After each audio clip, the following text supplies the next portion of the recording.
Dr. Pedro Passos Coelho, em direto para a RTP. Como é que comenta as declarações de Paulo Rangel, que atribuiu culpa ao governo das mortes que aconteceram em Pedrógão Grande e também das vítimas que acontecem nos acidentes rodoviários por causa do desinvestimento nestas duas áreas? Deve haver aí algum equívoco, porque eu ouvi o Dr. Paulo Rangel e não ouvi essas afirmações. Ouvi o Dr. Paulo Rangel fazer uma denúncia que não é nova, mas que ele apresentou de uma forma diferente e bastante direta. E tem que ver com a forma como a política orçamental que vem sendo prosseguida pelo Governo desde 2016 vem penalizando a qualidade das políticas públicas e, nessa medida, os portugueses são vítimas, quer na área da educação, quer na saúde, quer na segurança, quer até na proteção civil, como ele disse e muito bem, de uma despesa pública que está mais centrada em salários do que propriamente naquilo que são os serviços que devem ser prestados às pessoas. Concorda com essas afirmações? Não é uma questão de concordar, elas são factuais, sabe? Porque desde que foi conhecida a Conta Geral do Estado este ano, relativamente a 2016, os números foram conhecidos, o Governo andou muito tempo a tentar disfarçá-los, mas a Conta Geral do Estado mostra justamente que há setores em que a despesa pública total foi inferior em 2016 do que a despesa de 2015, e há outros setores em que, apesar da despesa ter sido ligeiramente superior, quer a inflação, quer sobretudo o peso dos salários nesse aumento, trazem consigo uma despesa efetivamente menor nos serviços que são prestados aos cidadãos. Portanto, nós percebemos muitíssimo bem a necessidade que o Governo tem de atingir as metas do déficit. E nunca estivemos contra isso, porque, como todos sabem, achamos que contas equilibradas são um bem para todo o país e para os portugueses. Mas as escolhas que o Governo faz para atingir esses resultados não são indiferentes. E num Governo que se centrou mais nas suas preocupações em melhorar os salários, o preço que se pagou, e os portugueses foram vítimas disso durante o ano de 2016 e estão a ser também em 2017, é que depois faltam recursos, sobra menos dinheiro para fazer a prestação de serviços, e há áreas em que a despesa de capital, de investimento, na educação, na saúde, na defesa e por aí fora, em muitos setores públicos, foi significativamente menor daquela que tinha sido registada em 2015 e bastante abaixo daquilo que o próprio Governo tinha inscrito no orçamento. Portanto, não há novidade aí.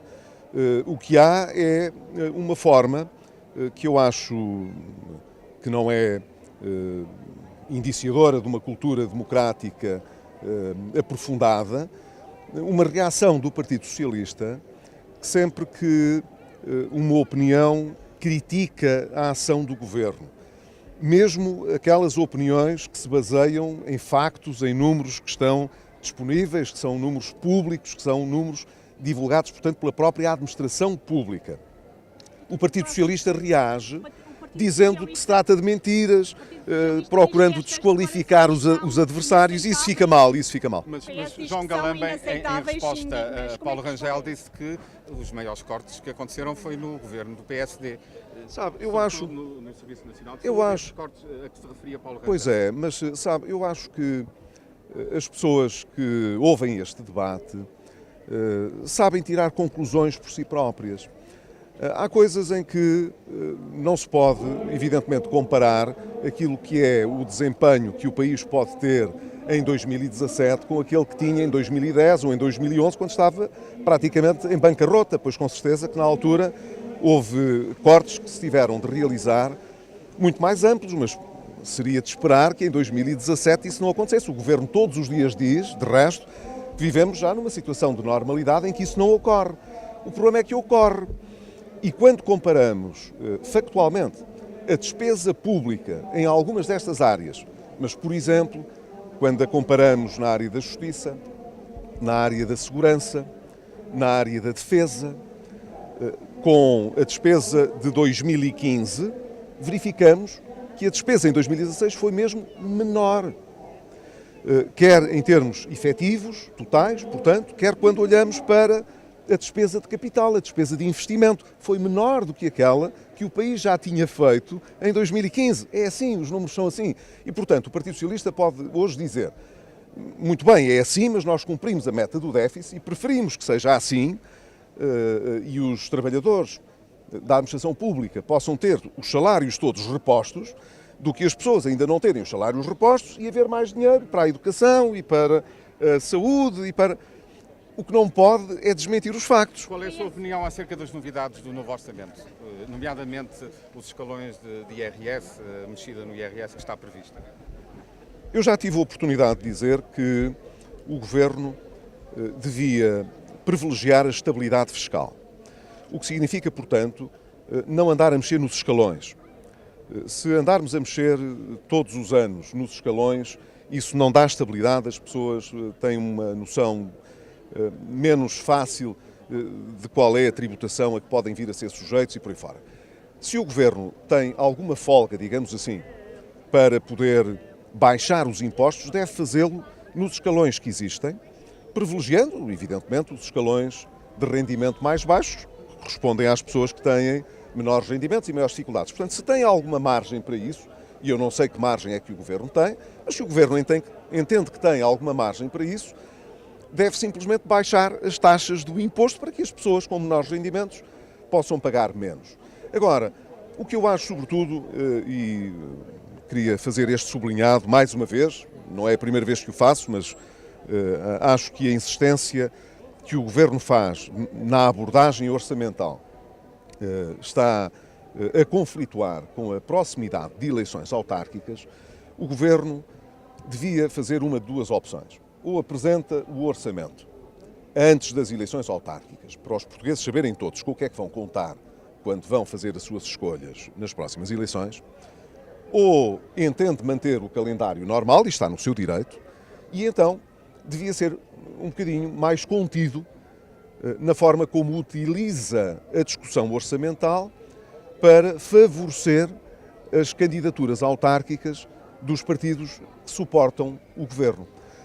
Isto de dar as notícias que se entendem como sendo boas até às eleições autárquicas, guardando as que podem ser menos boas ou favoráveis para depois, não é uma forma séria de fazer a discussão orçamental. Portanto, eu preferiria que o Governo arrepiasse caminho e, em vez de usar o tempo daqui até às eleições para estar a criar expectativas sobre os rendimentos dos portugueses, fosse mais comedido e apresentasse ou o orçamento na sua totalidade, ou então deixasse para depois das eleições este tipo de anúncio.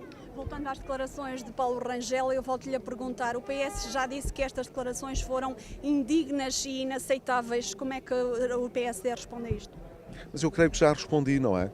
Eu não sei o que é que há de indigno na denúncia que o Dr. Paulo Rangel fez.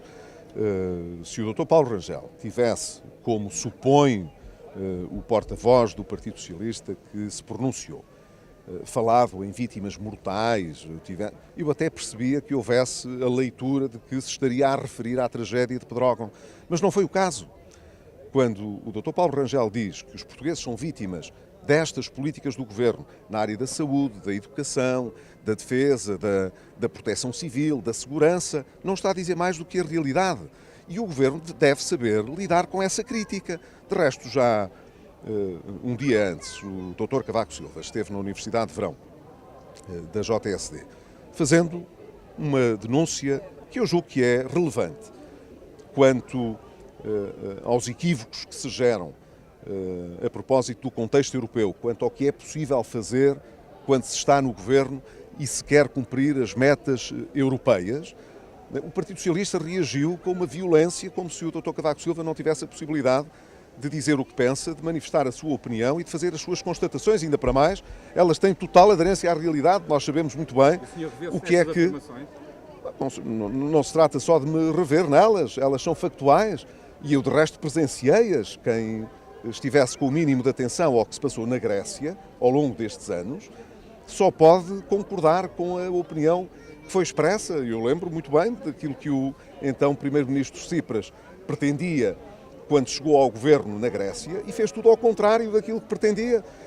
E com isso começou a traçar um plano para que a Grécia pudesse vir a completar o seu programa de ajustamento e saísse da grave crise em que está há 7 ou 8 anos. Tivesse prosseguido a estratégia que tinha delineado inicialmente, com o Ministro das Finanças Varoufakis, e preparado a saída da Grécia da zona euro, e a situação grega ainda seria um desastre maior do que aquela que é hoje. Ora, a mim parece-me muito justo que esta observação possa ser feita, porque houve muitas pessoas em Portugal, em particular muitas das que estão agora no governo ou que apoiam o governo, que defendiam para Portugal justamente a mesma visão. E claro que agora tem-se ouvido pouco sobre isso, ou quase nada, porque evidentemente essa realidade não lhes convém. E isto que foi denunciado pelo Dr. Cavaco Silva foi tido assim como uma espécie de ofensa. Ofensa de quê? As pessoas não podem manifestar a sua opinião? Eu acho que sim. O Partido Socialista está a mostrar tiques muito intolerantes, confundindo aquilo que é o debate político e os argumentos que se devem trocar com ataques pessoais que não fazem sentido e são completamente descabelados. E concorda também com o que o ex-presidente disse acerca do estilo que assenta ao atual presidente? Eu não costumo fazer comentários sobre essas matérias e não quero alongar-me, portanto, a fazer considerações sobre isso. Quero apenas reafirmar uma coisa que noutras ocasiões já disse. O Dr. Cavaco Silva foi Presidente da República durante 10 anos. Foi Primeiro-Ministro outros 10. Foi Ministro das Finanças quase 2. O que significa que é um homem que tem uma larga experiência pública. E enquanto foi Presidente da República, teve um mandato com um estilo próprio. Houve pessoas que não o respeitaram, que não gostaram, que o criticaram amplamente. E ele ouviu essas críticas enquanto foi Presidente da República. Mas manteve-se relativamente fiel no seu estilo. É um estilo muito diferente do atual Presidente da República, mas nunca ouvi o Dr. Cavaco Silva fazer nenhuma referência direta ao atual Presidente da República. Mas reconheço-lhe todo o direito de defender o seu próprio estilo de exercício, quer de mandato presidencial, quer de Primeiro-Ministro. E desse ponto de vista da comunicação ele não foi muito diferente. E entendeu que tinha um caso em França, com o novo presidente francês, que se aproxima daquilo que foi o seu próprio estilo e a sua maneira de estar. Não vejo em que é que isto possa ser ofensivo ou menos próprio. Pelo contrário, é o estilo dele, nós reconhecemos. Eu que votei nele muitas vezes, para não dizer todas as vezes em que ele se candidatou, podia não concordar até com o estilo, mas devo dizer que é até um estilo que aprecio e, independentemente das questões de estilo, temos de lhe reconhecer a sua capacidade e o seu direito para manifestar as suas opiniões e as suas preferências. E ninguém se pode sentir, ou deve sentir, melindrado por ele ter as suas preferências e ter o seu estilo. Não vejo porque é que isto há de causar tanto incómodo. Eu acho que nós devíamos perder mais tempo a discutir aquilo que são as políticas, os argumentos, as opiniões e menos a fazer ataques pessoais. E, infelizmente, hoje em dia, assim, um bocadinho como às vezes no futebol, joga-se mais às pernas dos políticos do que às ideias e aos argumentos que eles usam. Era melhor que, quando o Partido Socialista reage às críticas que lhe são feitas, que são críticas políticas, usasse argumentos políticos também e não procurasse desqualificar os adversários, às vezes insultar as pessoas. Acho que isso não fica bem. Eu tenho ouvido já por várias vezes o Primeiro-Ministro, por exemplo, criar falsidades sobre coisas que eu digo e nunca o ouvi retratar-se dessas coisas. Ainda há pouco tempo resolveu dizer que eu andava todos os dias a criticar os bombeiros, foi coisa que nunca fiz. O PSD deu-lhe a possibilidade de ele poder corrigir, pode-se ter enganado, pode por qualquer razão. Ostensivamente, o Primeiro-Ministro ignora isso e, portanto, na sua comunicação, não tenho que estar à espera, isso é uma coisa que o devia preocupar sobretudo a ele, porque alguém que está nesta posição deve procurar sempre ser o mais objetivo possível. Nós podemos ter ideias diferentes, mas não temos de inventar factos que não existem. Inventar factos, portanto, é quase uma contradição. Criar uma espécie de falsidade que é desnecessária. Julgo que o Partido Socialista está a evidenciar, como já disse, um tique de intolerância e de arrogância que não é compatível com o que um grande partido, como é o Partido Socialista, no sistema político português, deve evidenciar.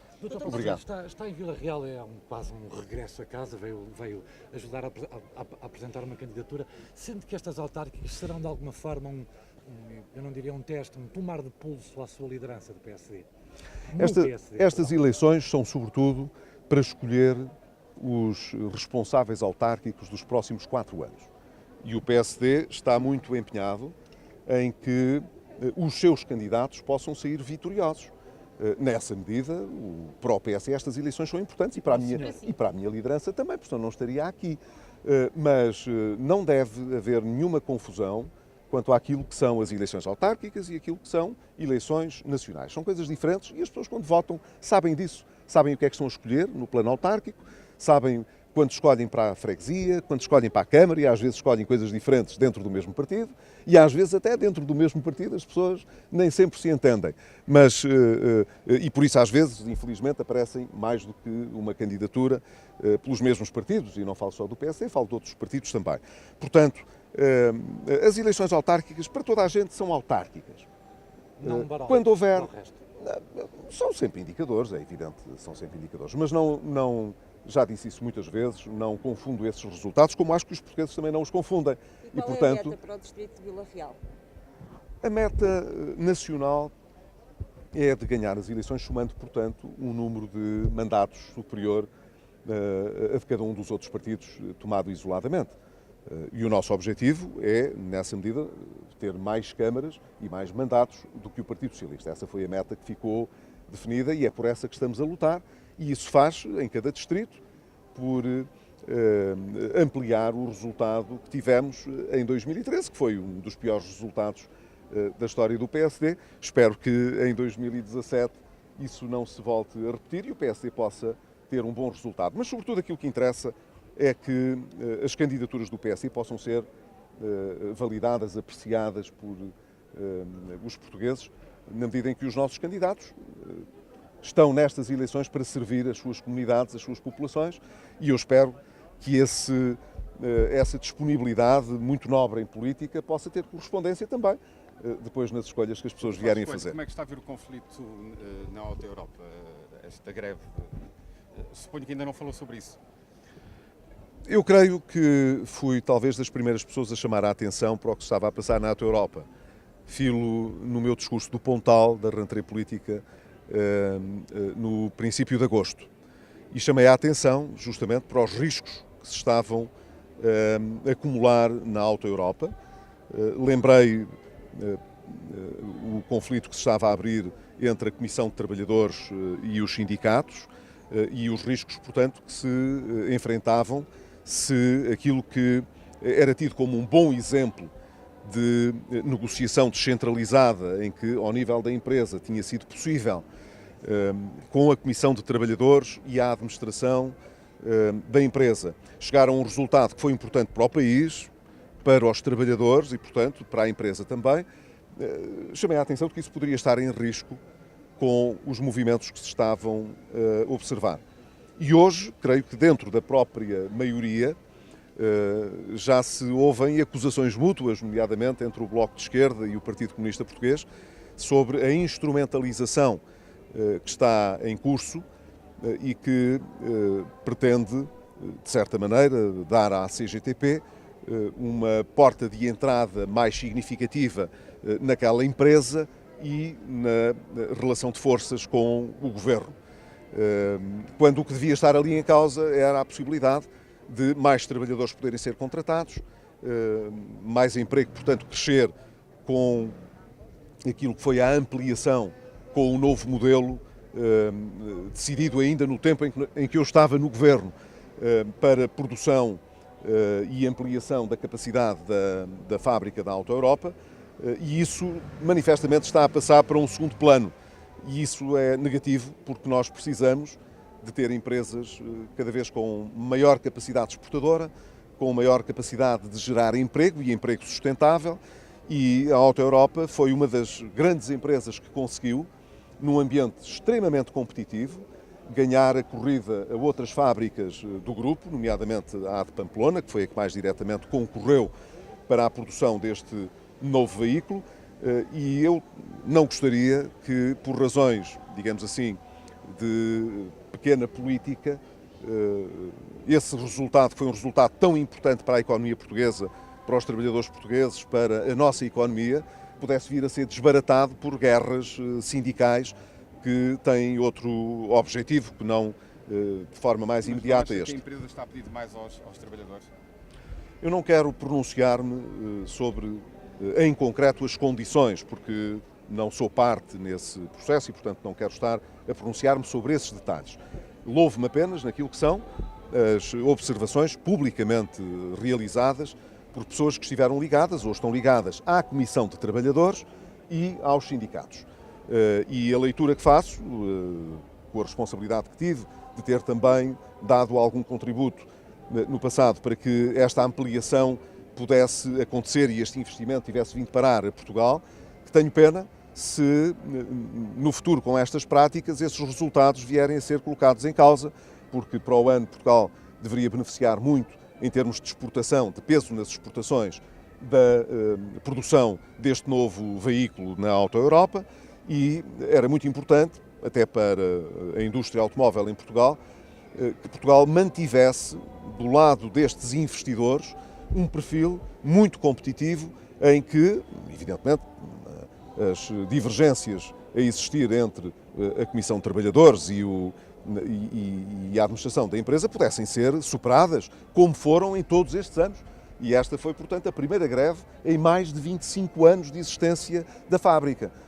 E a primeira greve com a geringonça. Ela não aconteceu antes, o que deve dar um indicador de como, para muitos dos partidos que a compõem, aspectos como aqueles que eu referi estão num segundo plano e outros têm tido uma proeminência maior, tanto mais que se chegou à greve, coisa que sempre se conseguiu evitar no passado. Obrigado.